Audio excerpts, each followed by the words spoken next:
Hello，大家好，欢迎来到我的频道，我是妮娜，一名生活在美国加州的地产经纪和注册会计师。那么对于美国房产感兴趣的小伙伴一定都会想知道，在美国买房都需要了解什么呢？我都需要做哪些准备呢？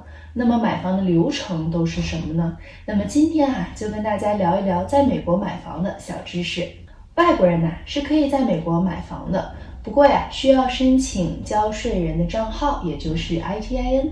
那么外国人在美国买房呢是没有限制的，但是买房和移民是没有直接关系的。然后呢，我们再简单的聊一下买房的费用在美国买房子买家是不需要支付经纪人中介费的。那我们的中介费呢，通通是由卖家来进行支付。那么买家所需要支付的费用，概括的来说呢，就是买房的过户费用，这个呢一般在$1000左右。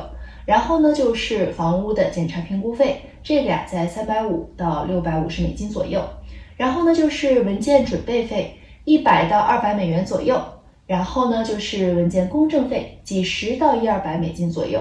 那么公证这里我再多说一嘴，可以呢买家直接去到产权公司签字公证，也可以请公证员来家里签。当然了，来家里签字费用会贵一些，因为你要付给公证员一些车马费还可以呢拿着文件自己去找公证员签字，然后呢把文件交回给产权公司。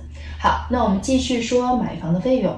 买家还要支付房屋保险费用，大概在1000上下，看你的保额和房屋具体。然后呢还有根据产权拥有时间去 prorate 你的地产税和小区物业费等等。那么若是你要做贷款，则呢还需要有贷款的费用。好，接下来呢我们再来了解一下常见的美国房产的类型以及选择。那么我们常购买的房屋大致分为独栋别墅，也就是 single house， 还有连体别墅，也就是 townhouse， 还有condo屋，也就是 condo。那么通常来说呢，独栋别墅投资是最保值的。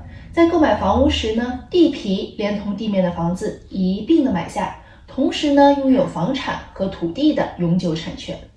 那么维护费以及物业费通常来说略低，不过屋主要自行处理门前的那些花花草草，后院的泳池、园艺等等。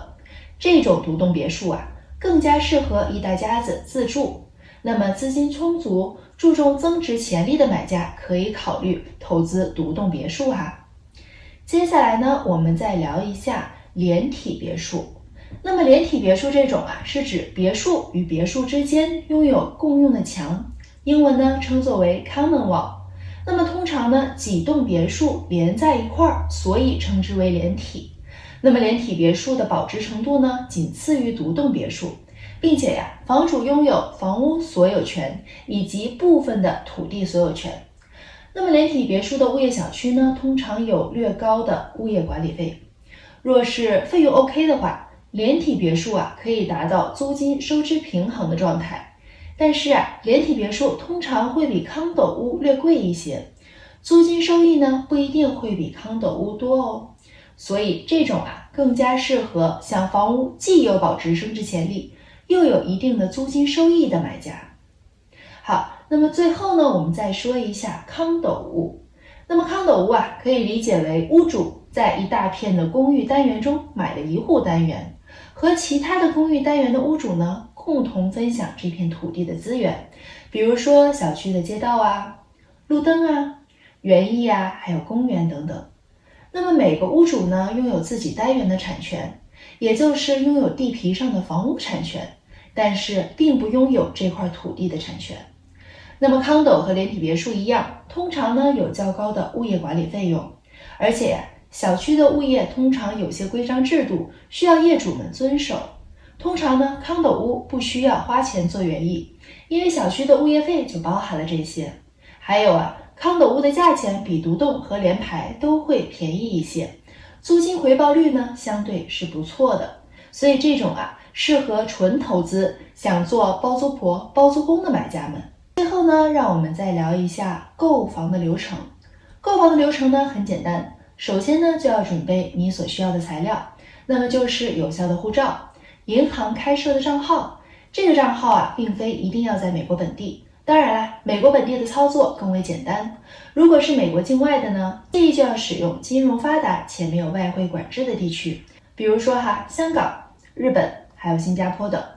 若是不需要做贷款全款买房的话，需要全款的资金证明；若是需要做贷款的话，则需要贷款的文件和贷款的首付款的资金证明。对于这个贷款我之前有出过一期外国人贷款的详细视频，小伙伴感兴趣的话可以去翻阅查看。那么好了，准备好材料呢，我们就开始准备购房了。首先呢，要选定自己的经纪人，也就是买家经纪人。接着呢，你可以请经纪人或者自己上网挑选和查询房屋，锁定了一栋心仪的房屋后，就可以请你的经纪人帮助你估价讲价。那么新房呢，可以帮助你去拿折扣和升级等。然后呢，你们就要发出购房合约书。当然啦，如果购房者不在美国，可以授权委托经纪人来协助购买。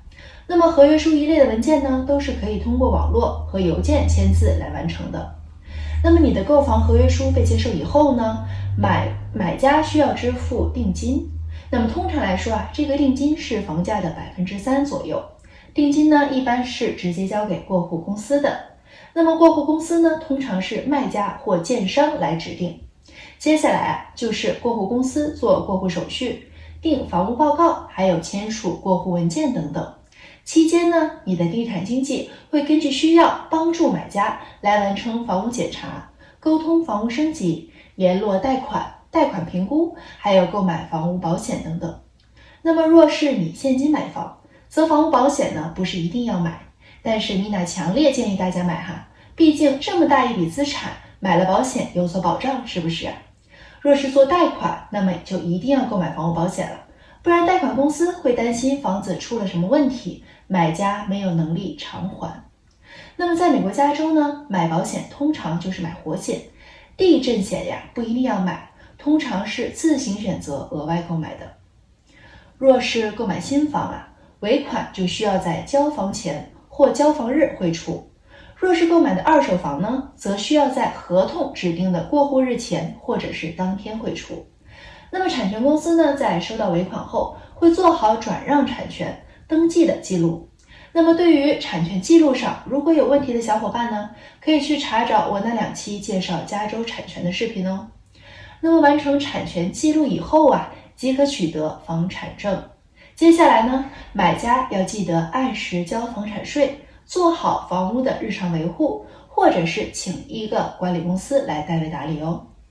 好了，那么以上呢就是今天的视频。如果你喜欢这个视频，记得给我点赞、订阅、转发、加评论哦。我是妮娜，如果你想咨询美国房产的话，欢迎随时联系我。那么我们下期视频再见了，拜拜，感谢收看。